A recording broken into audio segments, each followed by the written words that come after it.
gaskiyar batu akan komawar rana ƙungiyar nnpp tinubu fa akwai matsala yayin da tsakanin nan guda biyu ake ta gwarawa. Dr. Rabi Musa Kwankwaso da kuma Atiku yayin da ana ta yin kankankan sai kuma wato Peta yayin da mata cikakken batun a cikin wani channel namu mai albarka mai suna Hausawa Kano TV.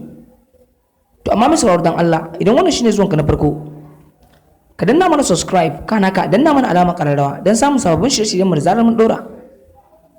Dan ta haka ne idan ka danna subscribe kuma ka danna alamar kararrawa za ka samu sababbin shirye-shiryen mu da zarar mun dora. Shi dai wannan jarumi wato rana an san cewa jarumin nan ba dan amana bane, yayin da kotu jam'iyya ya shiga idan ya ga baci sai ya tsalle ya koma wata jam'iyyar. To mai sauraro shi kuma Ahmad Bola Tinubu mun san cewa yana da masoya, to amma me dole mutane suna buƙatar canji. To amma mai sauraro ka ba cikakken mutum, bari mu je mu dawo yanzu nan. Mun gode. Hausawa Kano TV, tashar al'umma. Domin samun zafafan labarai kuma daɗaɗa sai ka danna subscribe, kana ka danna alamar ƙararrawa don samun sababbin shirye-shiryen mu zarar mun ɗora.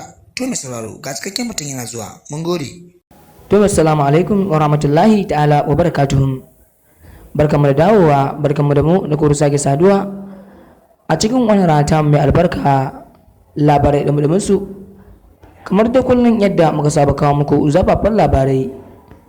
So yau ma wannan channel namu na kuma mai albarka mai suna Hausawa Kano TV ya leko wani zafin batu ne da ake yawo a social media, yayin da Dr. Rabi'u Musa Kwankwaso da wato Tinubu da Atiku, yayin da kun san waɗannan dama su ne suka fito a wato takarar shugaban ƙasa, yayin da Atiku da wato Dr. Rabi'u Musa Kwankwaso su suke yin kankan sai kuma Peter Obi, yayin da Tinubu fa ba alamar nasara a tattare da ƙuri'ar da yake samu a wani jam'iyyar tasu ta APC, yayin da mutane dama idan ba za ku manta mutane sun ƙosa da canji, yayin da Tinubu yanzu ya sha ƙasa.